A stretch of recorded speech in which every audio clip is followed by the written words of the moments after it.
오늘은 하나님 나라를 위한 새로운 첫 시작이라는 제목으로 말씀 전가하도록 하겠습니다. 우리 제목 같이 한번 해볼까요? 시작. 하나님 나라를 향한 첫 시작. 드디어 이스라엘 백성들의 출애굽을 위하여 하나님께서 말씀하신 마지막 한 가지 재앙, 뭐죠? 곧 10번째 재앙인 장자 죽음의 재앙이 시작되었습니다. 한 번 더 해볼까요? 10가지 재앙 앞자리 시작. 피개, 이파, 악독, 우매, 흑장.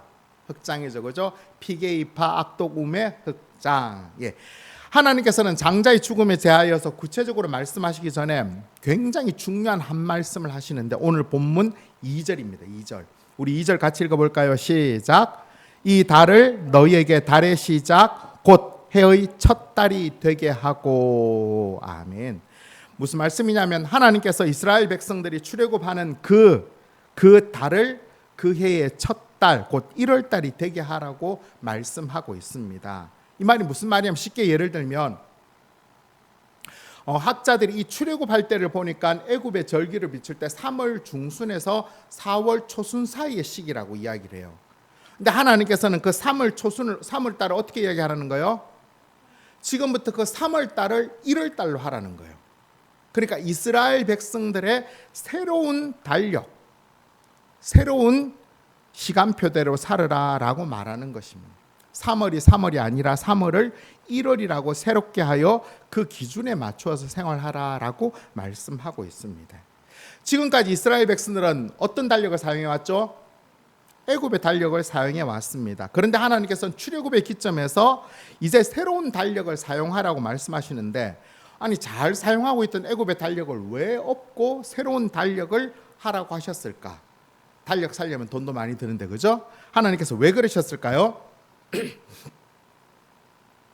바로 하나님의 주권, 하나님의 나라를 시작하시기 위해서 그러셨어요.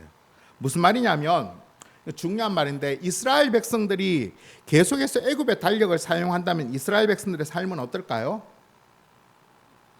계속 애굽에서의 노예의 삶이 그들에겐 계속 지속될 따름이에요. 그 시간표대로 살아야 되니까. 노예 인생에는 아무런 소망도 희망도 없는 거예요. 그렇죠, 그죠? 아버지가 노예면 자식도 노예고, 자식도 노예면 그 밑에 계속 노예가 되는 거예요. 바로와 애굽 사람들이 원하는 대로 삶을 살 수밖에 없습니다. 또한 여전히 자신들의 삶의 주인은 자신이 아니라 바로가 되어지는 것입니다. 또한 바로와 애굽 많은 사람들이 우상을 섬기면 이스라엘 백성들 어떻게 해요? 자연히 그런 우상을 섬길 수밖에 없는 상황이 조성될 수밖에 없는 거예요. 하지만 하나님께서 이스라엘 백성들을 출애굽시키시는 것은 단순하게 노예 생활을 벗어나는 게 아니라고 제가 수차례 말씀드렸죠, 그죠? 뭘 하기 위하라고 말씀드렸어요? 하나님 나라를 시작하려고 하신다라고 말씀을 드렸습니다. 하나님 나라를 세우기 위해서는 먼저 가장 중요한 게 뭐죠? 하나님의 주권이 세워져야 되는 거예요. 그리고는 하나님의 주권을 인정하는 하나님의 백성들이 세워지고 그들이 머물 수 있는 공동체와 땅들이 형성되어야지만 하나님 나라라는 게 세워지는 것입니다. 하나님께서는 먼저 하나님 나라를 시작하시면서 하나님의 첫 번째 주권을 뭐로 도려내시냐면 바로 새로운 달력을 사용하게 하셨다는 거예요. 새로운 달력. 그래서 이제는 이스라엘 백성들이 뭐예요? 애굽의 시간에 따라 사는 노예의 삶이 아니라 하나님의 주권을 순종하며 하나님의 뜻대로 하나님의 시간을 사는 하나님의 사람의 삶을 살도록 하나님께서 시작하시고 역사하셨다는 것입니다. 하나님께서는 이스라엘 백성들뿐만 아니라 하나님의 은혜로 예수님을 믿어 구원받은 하나님의 사람은 누구든지 새로운 삶을 살게 하셨어요. 자, 우리 고린도후서 5장 17절 말씀 읽어볼까요? 시작. 그런즉 누구든지 그리스도 안에 있으면 새로운 피조물이라. 이전 것은 지나갔으니 보라 새 것이 되었도다. 자, 이 말씀에서 중요한 단어는 뭐예요? 그런즉 누구든지 어디에 있으면? 그리스도 안에 있으면 새로운 피조물이라라고 말씀하고 있어요. 새로운 피조물이라는 건 어떤 거예요? 이전 것은 지나가고 새 것이 되었다는 것입니다. 완전히 새로운 변화가 일어나게 되었다는 거죠. 새로운 피조물, 새로운 변화가 새 것이 되었다는 것은 구원받지 못하는 삶과는 구별되는 확연한 새로운 삶을 살게 됐다는 것. 자, 그렇다면 예수님 믿은 사람이 예수님 믿기 전의 삶과 어떤 차별이 있을까? 이건 제가 몇 번이나 말씀드렸는데 꼭 기억하셔야 돼요. 그죠? 가장 중요한 건 뭐죠? 신분의 변화예요. 신분의 변화.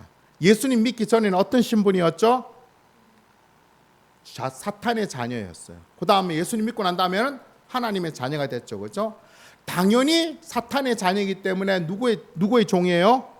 죄의 종, 사탄의 종이에요. 하나님의 자녀는 하나님의 인도를 받는 것입니다.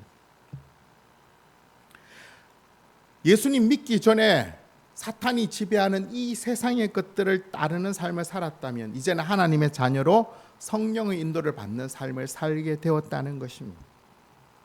무엇보다 예수님을 믿게 난 다음에 가장 일어나는 중요한 변화는 뭘까요? 바로 사망에서 생명으로 옮겼다는 거예요. 우리 요한복음 5장 24절 같이 읽어볼까요? 시작. 내가 진실로 진실로 너희에게 이르노니 내 말을 듣고 또 나 보내신 이를 믿는 자는 영생을 얻었고 심판에 이르지 아니하나니 사망에서 생명으로 옮겼느니라. 아멘. 여기서 제일 중요한 건 뭐예요? 마지막에 나오는 시제예요. 시제. 사망에서 생명으로 어떻게 되었다고 해요? 이미 옮겨졌다. 현재 완료를 쓰고 있는 거예요.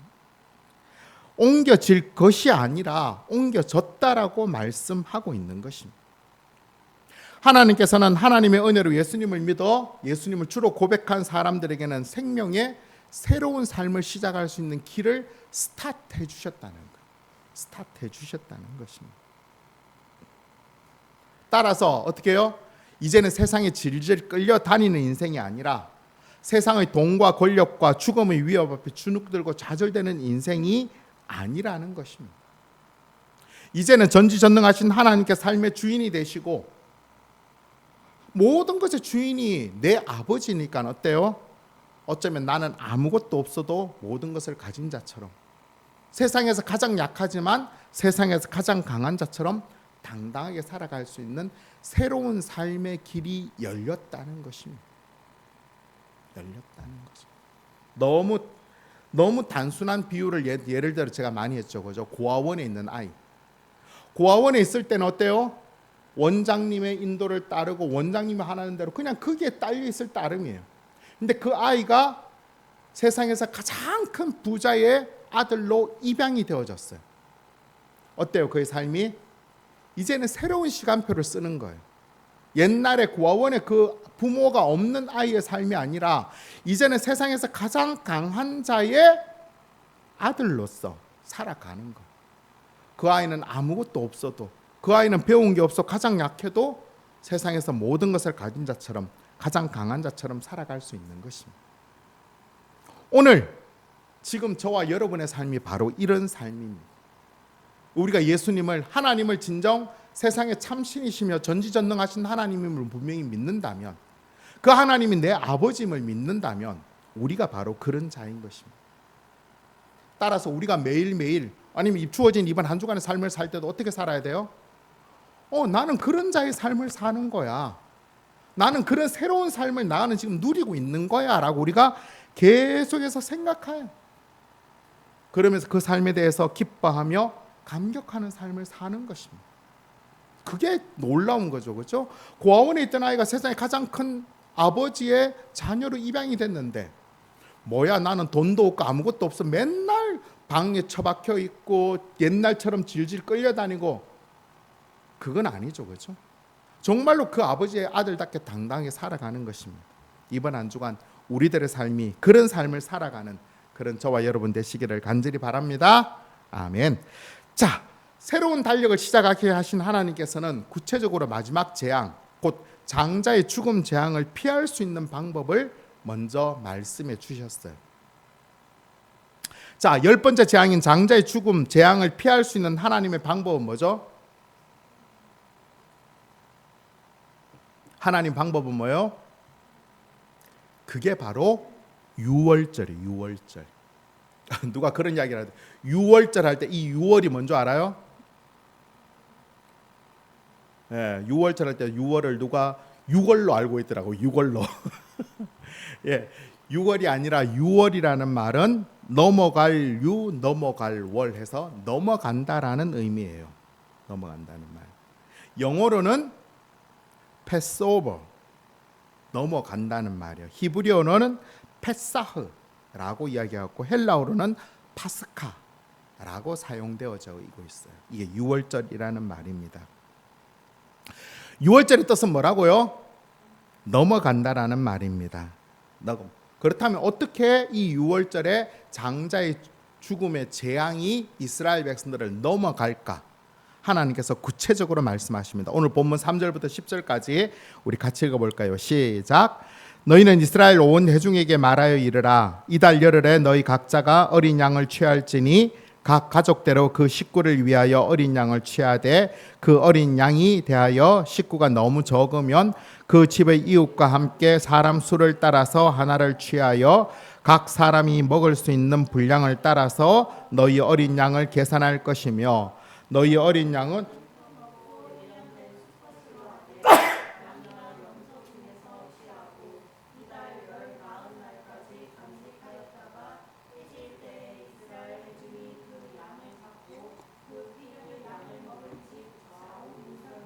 임방에 바르고 그 밤에 그 고기를 불에 구워 무교병과 쓴 나물과 아울러 먹되 날 것으로나 물에 삶아서 먹지 말고 머리와 다리와 내장이 다 불에 구워 먹고 아침까지 남겨두지 말며 아침까지 남은 것은 곧 불사르라. 막 복잡한 형식을 이야기하는데 좀 정리를 해봤으면 좋겠습니다. 어떻게 하나님께서 이스라엘 백성 6월절을 보내라라고 하는 첫 번째로 뭘 하라고 하고 있어요?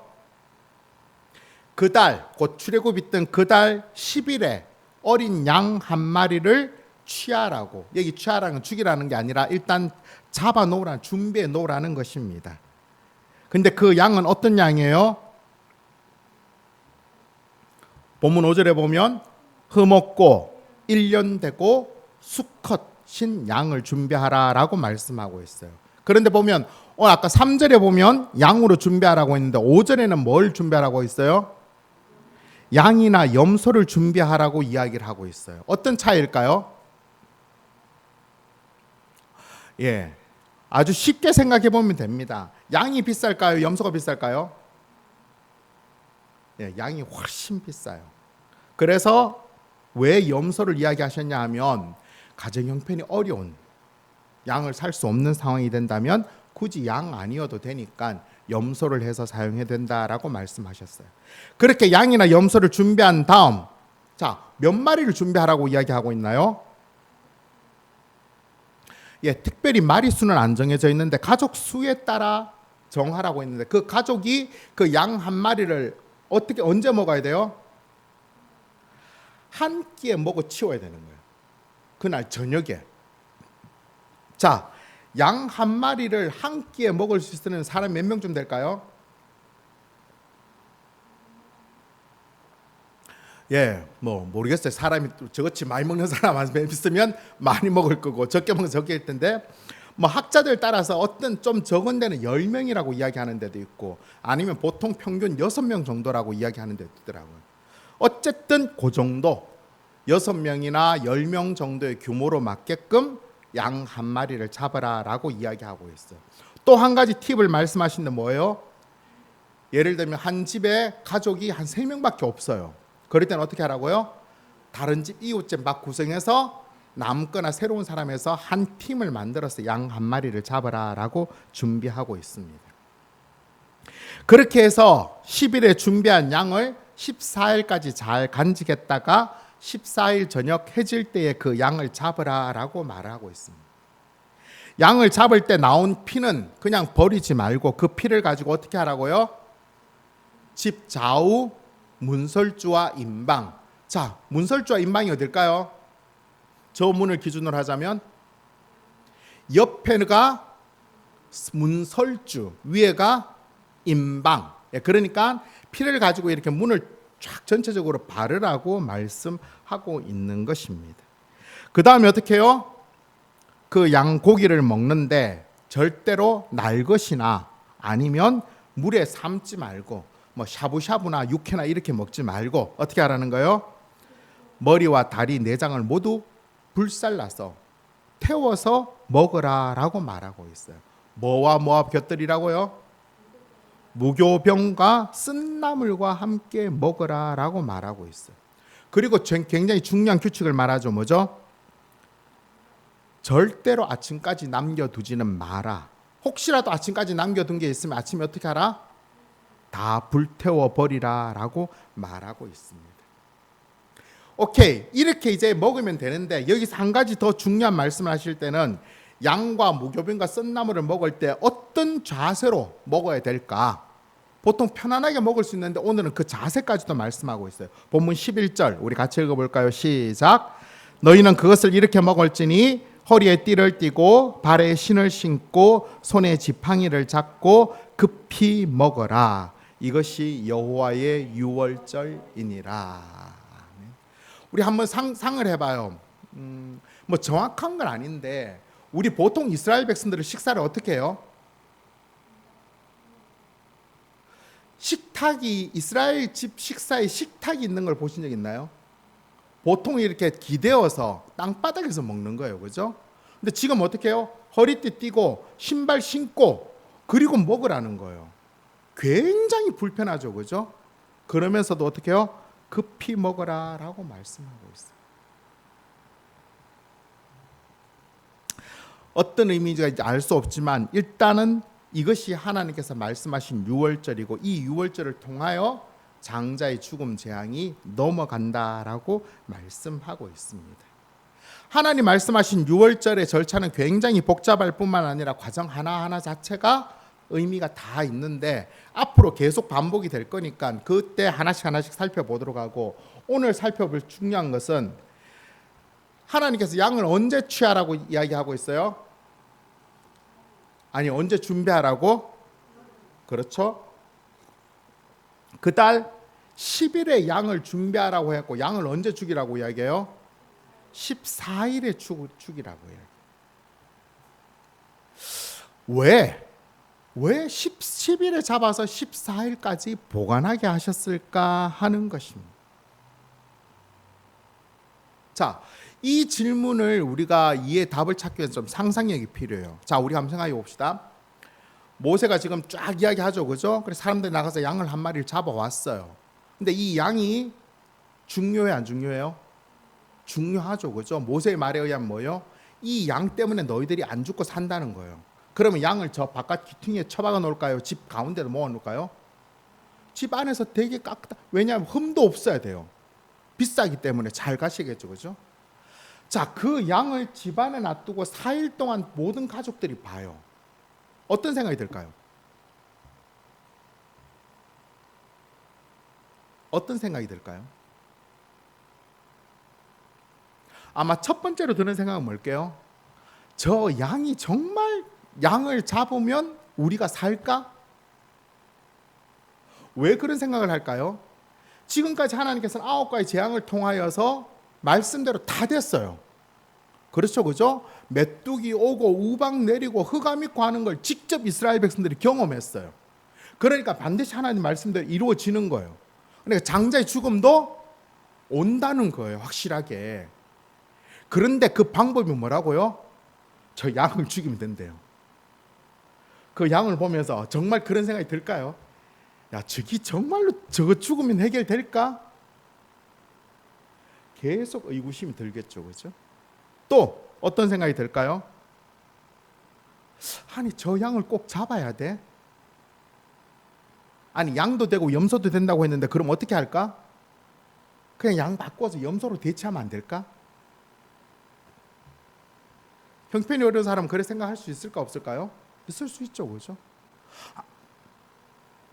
절차는 왜 이렇게 복잡한 거야? 쓴나무로 왜 먹어야 되지? 무교봉은 왜 먹어야 되지? 그리고 제일 중요한 건 왜 이렇게 불편하게 먹어야 될까? 궁극적으로 이 모든 질문이 과연 이렇게 한다고 장자의 재앙에서 벗어날 수 있을까?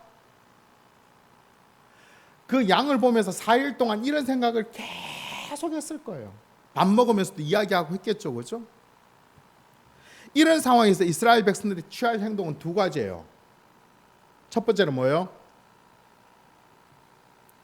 아마 하나님 말씀을 믿고 뭐 이유도 잘 모르겠고 의미도 다 모르겠지만 그렇게 하라고 하셨으니까 하는 경우. 그다음 두 번째 경우는 에이 뭐 그렇게까지 해야 돼? 라고 하나님 말씀을 무시하거나 아니면 적당히 양도 염소로 바꾸고 흠 없어도 흠 좀 있는 걸로 하면서 대충 그것을 하려고 하는 사람들도 나왔겠죠. 자, 어떤 걸 선택해야 될까요? 현실적으로 보면 대충 하는 게 훨씬 더 지혜롭게 보여져요. 아니 굳이 뭐 양 한 마리 잡는다고 그게 뭐 그렇게 달라질까? 양이도 염소도 뭐 특별한 게 없잖아. 하지만 그런 선택은 틀렸어. 왜 틀렸죠? 하나님의 말씀이기 때문에 틀렸어요. 하나님 말씀 틀림이 없는 거예요. 그게 바로 하나님의 주권입니다. 주권. 주권이라는 것은 풀어내면 뭐예요? 주인된 권리라는 거예요. 그러니까 그 주권에 의하여서 세워진 것에 대하여서 타협하거나 곁다리를 쓰거나 다르게 응용해서는 안 된다는 것입니다. 하나님의 주권, 하나님 말씀은 하나님이 이스라엘 백성들과 이렇게 뭔가를 결정하고 합의 보고 토론해서 만들어내는 게 아니라 하나님의 주권은 뭐예요? 그냥 하나님이 말씀하시는 거예요.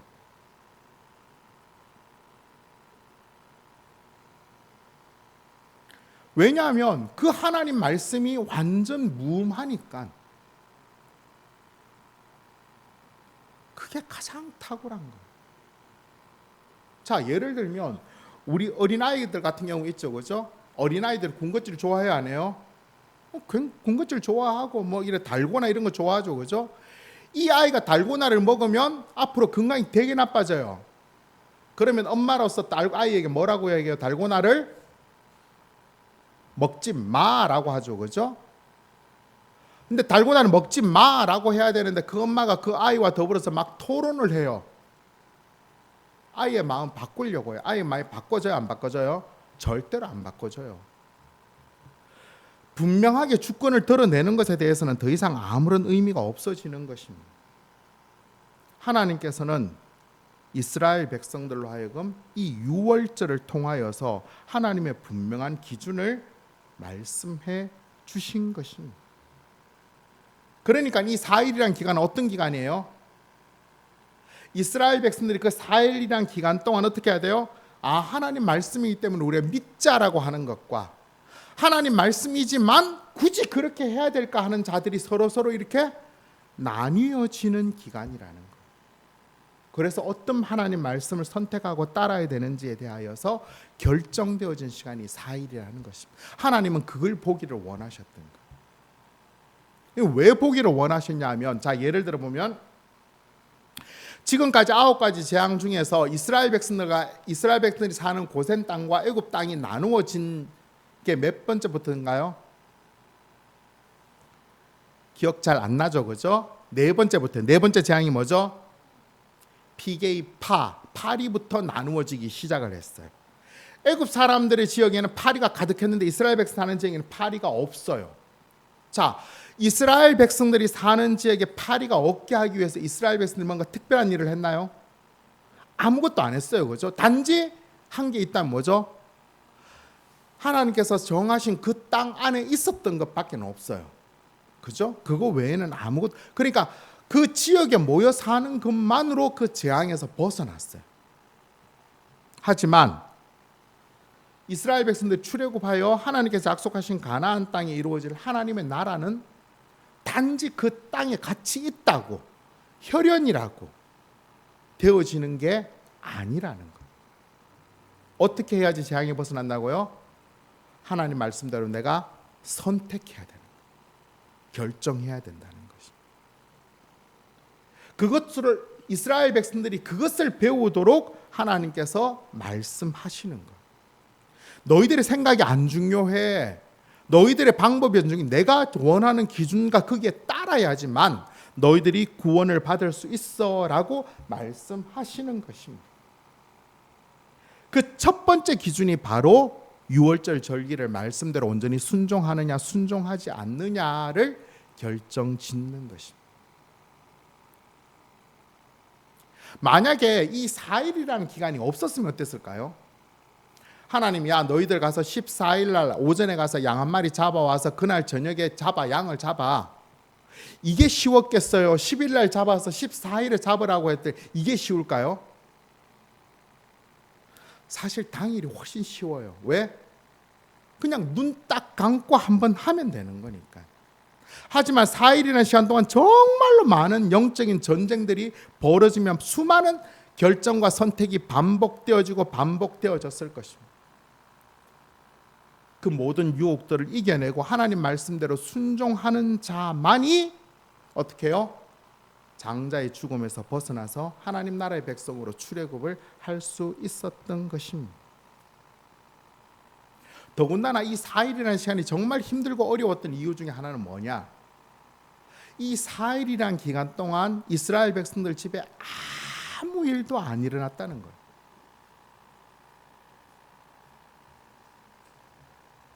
이건 무슨 말이에요? 4일 동안 양을 일단 잡아놓고 준비를 해가 4일 후에 잡는데 그 4일 동안 뭔가 좀 하나님의 어떤 징조도 좀 보여지고 뭔가 좀 특별한 일도 좀 일어나고 하면 어때요? 내 저 양을 꼭 잡아야 되고 말씀대로 해야 되겠다라는 생각을 하게 되는데 이 4일 동안은 지금까지 살아왔던 시간과 너무나 똑같은 거예요. 아무런 일도 일어나지 않는 거예요. 정말로 그런 4일이라는 하루하루 지나면서 어떤 생각? 아니 정말로 하나님 말씀하신 그 애굽 장자의 죽음이 와? 꼭 이렇게까지 해야 돼라는 생각을 계속 하게 만드는 거예요. 하지만 하나님께서는 어떤 선택을 원하세요? 그래 아무것도 안 보여줘도 어떻게 해요?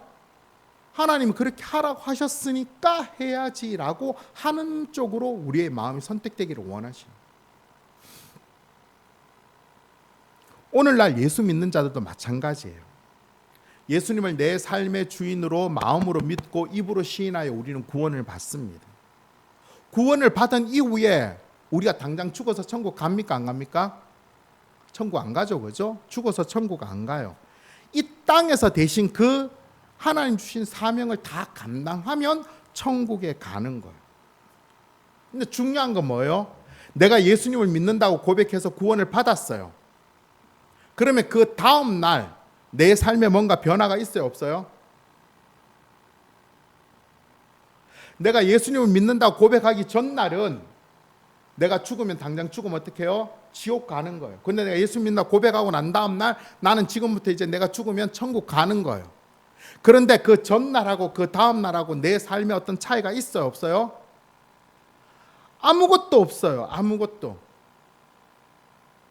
내가 하나님을 믿는다고 해가지고 갑자기 일이 막 잘 풀리고 어려운 문제가 해결이 되어지고 사람들이 이렇게 되어지면 예수님 믿는 거 쉬워요, 어려워요?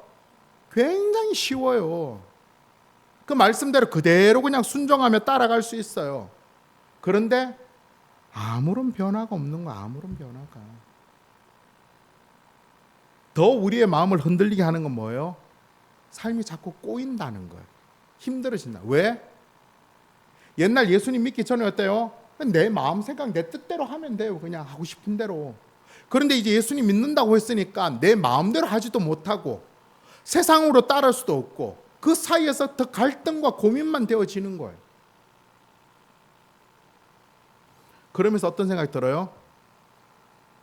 왜 이렇게 예수님을 일찍 믿어가지고 차라리 그냥 죽기 전에 믿는다고 하고 죽으면 좋을 텐데 왜 지금 믿어가지고 이런 고생을 하고 이런 힘듦들을 내가 보내야 될까? 이런 생각들을 계속 하게 되는 거예요. 오늘 마치 4일이라는 시간이 주어진 것처럼. 그러면 우리는 어떻게 해야 돼요? 어떤 선택을 해야 돼요? 언제 예수님 오실지 모르는데 뭐 그러면 적당히 내가 타협하면서 그냥 하고 싶은 대로 세상의 그리고 하나님 양다리 걸치고 주일날 교회 가서 열심히 하고 나머지 6일 동안 내 마음대로 이렇게 우리가 선택해야 될까요? 마치 이스라엘 백성처럼 양이나 염소나 그냥 내가 하고 싶은 대로 막 그런 게 아니죠, 그렇죠? 어떻게 해야 돼요? 끝까지 하나님을 믿고 하나님께서 원하시는 삶을 살아야 되는 것입니다. 그걸 선택해야, 그걸 인내라고 하는 것입니다. 자, 히브리서 10장 36절에 39절까지 읽어볼까요? 시작. 너희가 인내가 필요함은 너희가 하나님의 뜻을 행한 후에 오실 이가 오시리니 지체하지 아니하시리라. 나의 의인은 믿음으로 말미암아 살리라. 또한 뒤로 물러가면 내 마음이 그를 기뻐하지 아니하리라 하셨느니라. 우리는 뒤로 물러가 멸망할 자가 아니요 오직 영혼을 구원함에 이르는 믿음을 가진 자니라. 아멘. 우리 다시 한번 더 읽읍시다. 히브리서 10장 36절 같이 다시 읽을게요. 시작. 너희에게 인내가 필요함은 우리가 하나님의 뜻을 행한 후에 약속하신 것을 받기 위함이라. 잠시 잠깐 후면 오실 이가 오시리니 지체하지 아니하시리라. 나의 의인은 믿음으로 말미암아 살리라. 또한 뒤로 물러가면 내 마음이 그를 기뻐하지 아니하리라 하셨느니라. 우리는 뒤로 물러가 멸망할 자가 아니요 오직 영혼을 구원함에 이르는 믿음을 가진 자니라. 아멘. 하나님께서는 구원받은 하나님의 사람들에게 요구하시는 것이 있는데 첫 번째 뭐라고 이야기해요? 믿음의 인내를 요구하신 믿음의 인내. 하나님 말씀대로 반드시 이루어진다는 것에 대한 믿음, 그리고 그 말씀을 끝까지 지켜내는 인내가 필요하다는 것입니다. 비록 지금 눈앞에는 당장 아무것도 안 보여지고 정말로 그게 되어질까라는 의심이 들 수밖에 없는 상황만 계속 만들어진다 하더라도 하나님 말씀을 믿고 온전히 인내를 이루어서 하나님 기뻐하시는 하나님의 자녀의 삶을 살아가는 것입니다. 그것을 하나님이 원하시는 것입니다. 왜 4일이라는 시간들을 허락하는지 알겠죠? 왜 우리들에게 예수님을 믿고 난 다음에 내가 죽을 때까지 시간들을 허락하시는지도 아시겠죠? 하나님께서는 우리의 인내를 요구하십니다. 그리고 그 인내를 온전히 이룰 때 하나님 약속하신 그 풍성한 것들을 우리가 누릴 수 있도록 하기 위한 것입니다. 뒤로 물러가서 주춤주춤하면서 하나님 말씀을 의심하고 타협하는 인생이 아니라 온전히 하나님 말씀 그 말씀대로 지켜 하나님 나라의 그 풍성한 은혜들을 누리는 그런 저와 여러분 되시기를 간절히 바랍니다. 아멘. 이렇게 6월절에 대해서 말씀하신 이후에 이제 마지막으로 행하실 10번째 재앙 장자의 죽음에 대하여서 하나님께서 어떻게 내가 그 일들을 실행하실지에 대하여서 그리고 너희들은 어떻게 그것을 벗어날지에 대해서 아주 구체적으로 오늘 본문 12절 13절에서 말씀하십니다. 우리 12절 13절 같이 읽겠습니다. 시작. 내가 그 밤에 애굽 땅에 두루 다니며 사람이나 짐승을 막론하고 애굽 땅에 있는 모든 저난 것을 다 치고 애굽의 모든 신을 내가 심판하리라. 나는 여호와라. 내가 애굽 왕을 칠 때에 그 피가 너희가 사는 집에 있어서 너희를 위하여 표적이 될지라. 내가 피를 볼 때에 너희를 넘어가리니 재앙이 너희에게 내려 멸하지 아니하리라. 아멘. 장자의 죽음 재앙은 하나님께서 직접 내려가신다고 이야기합니다. 물론 하나님이 하시는 게 하나님께서 부리시는 죽음의 천사들이 내려가겠죠, 그렇죠? 애굽 전역을 두루두루 다니면서 애굽에 처음 난 사람부터 가축까지 장자는 다 죽어버린다는. 그렇게 애굽 땅에 있는 수많은 장자가 죽어갈 때 하나님 말씀에 순종하여 집 좌우 문설주와 임방에 피를 바른 곳은 하나님 어떻게 하시겠다고요? 넘어가시겠다라고 말씀하고 있는 것입니다. 장자의 죽음 재앙을 피할 수 있는 유일한 방법은 뭐였어요? 6월절 어린 양의 피입니다. 상징적으로 그 고기를 먹은 그 집 사람들이 다 죽어야 함에도 불구하고 그 어린 양이 그들을 대신하여 죽은 것입니다. 그리고 그 피가 증거가 되어져서 그 집 사람들이 다 살아난 것입니다. 조금 더 크게 확장을 해서 오늘날까지 확장해 설명하면 허물과 죄로 죽은 우리를 대신해서 예수님이 십자가에 죽으셨습니다. 예수님 십자가에 죽으심으로 말미암아 그 보혈의 능력과 권능으로 우리의 죄가 대속되어지고 예수님을 믿는 모든 자들에게 구원을 받고 영원한 생명을 얻을 수 있게 된 것입니다. 옛날에 어떻게 해요? 좌우 문설주와 임방에 피를 발랐다면 요즘엔 어떻게 한다고요? 우리 입술에 피를 바르는 거예요. 예수님이 내 죄를 대속해 죽으셨고 내가 그 예수님을 믿습니다라고 입으로 고백하는 것입니다. 그럴 때 구원이 우리에게 임하여진다는 것입니다. 이스라엘 백성들의 유월절을 보면서 오늘 우리에게 임한 놀라운 구원의 은혜를 우리는 감사하며 기뻐하며 살아야 되는 것입니다. 우리가 예수님을 믿는다고 고백한다고 사실 우리의 모든 죄가 다 사하여지는 것은 아니죠. 그렇죠? 완전한 의인이 되는 것도 아닙니다. 여전히 우리는 죄를 짓고 있고 죄 가운데 있는 죄인이에요. 그럼에도 불구하고 우리가 의인으로서 구원을 받을 수 있는 이유는 뭐죠? 하나님께서 우리가 고백한 그 예수 그리스도의 그 피를 보시기 때문에 그렇다는 것입니다. 그 보혈의 공로로 인하여서 우리가 구원받은 하나님의 자녀가 되었다는 말씀입니다. 하나님께서는 모세를 명하여 유월절 이날을 기념하여 여호와의 절기를 삼고 이스라엘 대대의 규례라고 지킬 것이다 라고 말하고 있는 것입니다. 왜 그래요? 단순하게 이스라엘 백성들이 노예에서 벗어났다는 게 중요한 게 아니라 지금은 뭐예요? 유월절 세우신 하나님께서 너희들 삶의 주인이시고 너희들이 살고 있는 나라는 하나님 나라이고 하나님께서 기뻐하신 대로 살 때 가장 온전해진다는 것을 나타내기 위함인 것입니다. 한 마리 어린 양의 피가 이스라엘 백성들의 목숨을 대신한 것처럼 예수님께서 우리의 구원을 위해 십자가에 다 그 피를 쏟으셨습니다. 그래서 더 이상 죄가 우리를 지배하지 못하는 하나님의 사람이 되었다. 이게 너무 중요한 거예요. 그렇죠? 이스라엘 백성들 출애굽하고 난 다음에 이스라엘 백성들 애굽 사람들의 말을 들을 필요가 있어요, 없어요? 없어요. 마찬가지로 우리 더 이상 죄에 끌려다닐 이유가 없는 것입니다. 우리가 이 놀라운 구원을 항상 기억함으로 말미암아 더 이상 세상에 끌려다니거나 세상의 유혹과 위협 앞에 주눅들거나 시험 드는 자가 아니라 오히려 더 세상에 당당히 맞서서 세상을 이기신 예수님을 내 삶의 주인으로 모시고 이번 한 주간도 당당하게 세상 가운데 세워지는 그런 저와 여러분 되시기를 간절히 바랍니다. 아멘. 말씀 맺도록 하겠습니다. 오늘 설교 제목이 뭐죠? 새로운 첫 시작. 하나님께서는 430년 동안 애굽에서 종살이하던 노예로 살던 이스라엘 백성들을 출애굽시키셨습니다. 대단하죠, 그죠? 우리가 일제에 몇 년 있었어요?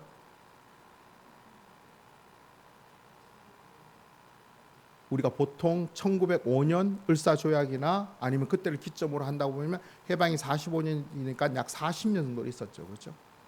40년 만에 해방될 때 우리나라 민족이 얼마나 기뻤어요, 그죠? 단지 일본이 갔다는 거 그게 중요한 게 아니라 뭐였어요? 우리의 주권이 세워진다는 게 중요했죠.